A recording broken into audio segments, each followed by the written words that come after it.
Hola, la Càtedra de Transformació del Model Econòmic de la Universitat Jaume I ha realitzat un estudi sobre els efectes de la Covid-19 en la relocalització industrial de l'economia valenciana, elaborat pels professors Xavier Molina, Luis Martínez Schaffer i David Valiente. L'estudi respon a un dels objectius de la càtedra, que és l'impacte i les possibles respostes a la crisi de la Covid-19 en l'àmbit dels sectors productius valencians. Per explicar-ho tot, tenim amb nosaltres a Xavier Molina, director de la càtedra. Bon dia, Xavier. Hola, bon dia. Què és exactament la relocalització industrial? És veritat que entenem tots el mateix? Bé, no sé, jo crec que és important, sí, per començar l'entrevista, pues, clarificar un poc el concepte. Des dels anys 90 que se ve parlant de deslocalització industrial per fer referència a la reubicació parcial o total de les activitats d'una empresa. Ara bé, últimament estem sentint també una altra paraula que és relocalització per fer referència a un fenomen que seria de retornar les activitats que s'havien desplaçat a una altra ubicació al territori, a la ubicació inicial.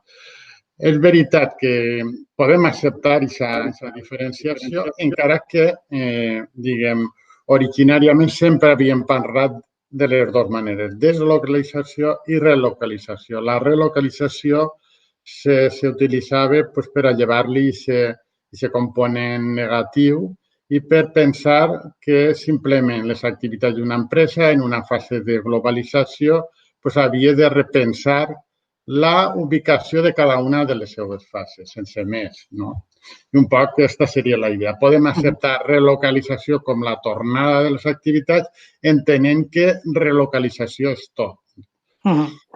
Per quines raons una empresa pot decidir treure fora una part o tota la seva producció? Com deia, aquest fenomen és un fenomen relativament recent, des dels anys 90, com a conseqüència del fenomen molt més important de la globalització. I bàsicament les raons són econòmiques, òbviament, van aparèixer una sèrie de països emergents que van mostrar una capacitat productiva important i a uns costos significativament més baixos. Aquesta és la raó principal, la econòmica, però és veritat que n'hi ha unes altres. De vegades les empreses volen estar a prop dels mercats que tenen els seus productes, per tant, deslocalitzen també.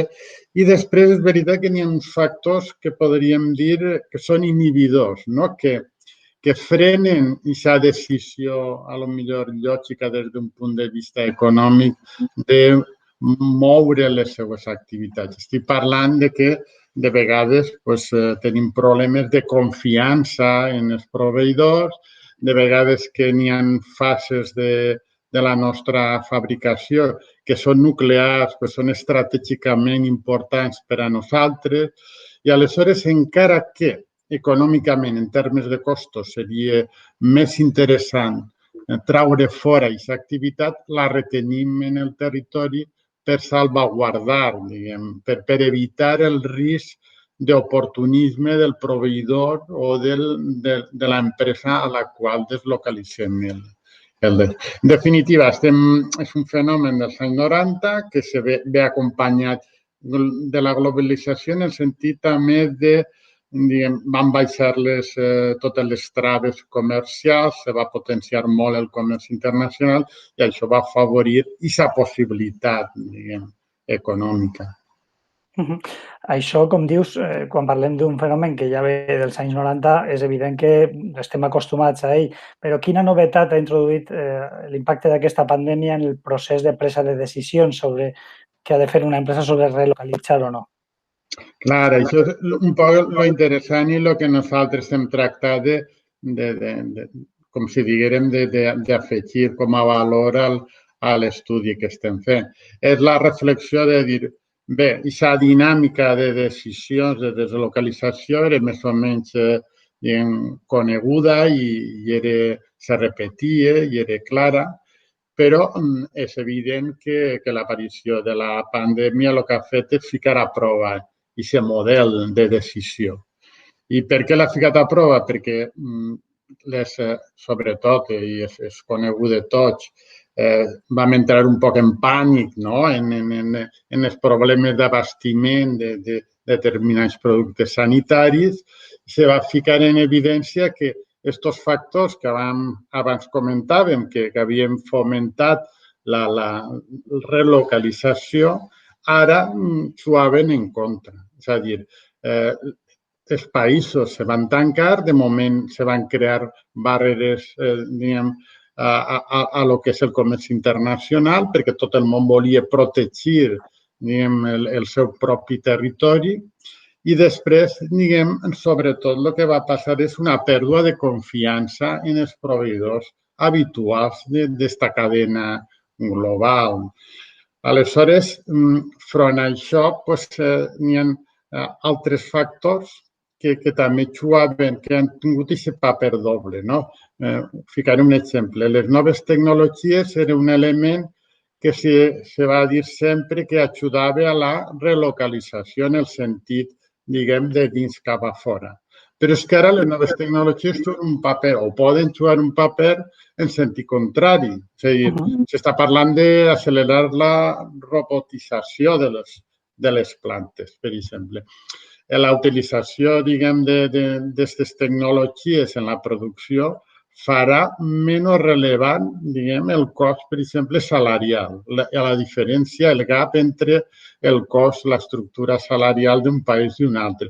Això farà repensar, o podria fer repensar, diguem, aquestes decisions. En definitiva, ha ficat a prova aquesta cadena global i ha tret fora algunes de les limitacions que tenia, que estaven tapades perquè no s'havien examinat d'alguna manera. Realment tots aquests canvis dibuixen un panorama apassionant també per a l'estudi, no? Però quina proposta es fa des de la càtedra de transformació del model econòmic de l'UGI per al cas de la Comunitat Valenciana? És a dir, què fer en el nostre cas concret en un moment tan complex? Jo diria, en primer lloc, nosaltres hem elaborat una sèrie de propostes, però, diguem, el que sí que voldríem insistir és n'hi ha que evitar una reacció no mesurada, no reflexionada, no? Entonces hem sentit, a mi personalment me preocupa, veus que s'han anat a l'altre extrem. Si abans la deslocalització, la relocalització se veia com un procés que anava en paral·lel en la globalització i tot pareixia que tot eren bones notícies, ara ha hagut una nova tendència a tot el contrari, a pensar que tot allò que podem fabricar hem de fabricar-lo. I això, en principi, és un gran error, perquè això portant-lo a l'extrem seria com tornar a una situació d'economia autàrquica que era pròpia, per exemple, del franquisme, però també d'altres països, per exemple, del bloc, el que se coneixia com el bloc socialista, que a base d'impostos o a base de restriccions a les importacions, el que feien era protegir la producció local. I això va portar a grans ineficàcies. El que nosaltres proposem és el que s'anomena com una relocalització selectiva. És a dir, n'hi ha que triar cas a cas, n'hi ha que mirar cas a cas i a partir d'un anàlisi de què és allò en el qual el nostre territori té capacitats per a fer d'una manera competitiva, retindre aquestes activitats en el territori, però, diguem, no negar-se a aquest intercanvi en altres territoris, en totes aquelles activitats per a les quals nosaltres no estem particularment dotats o ben dotats. I això seria un poc la reflexió.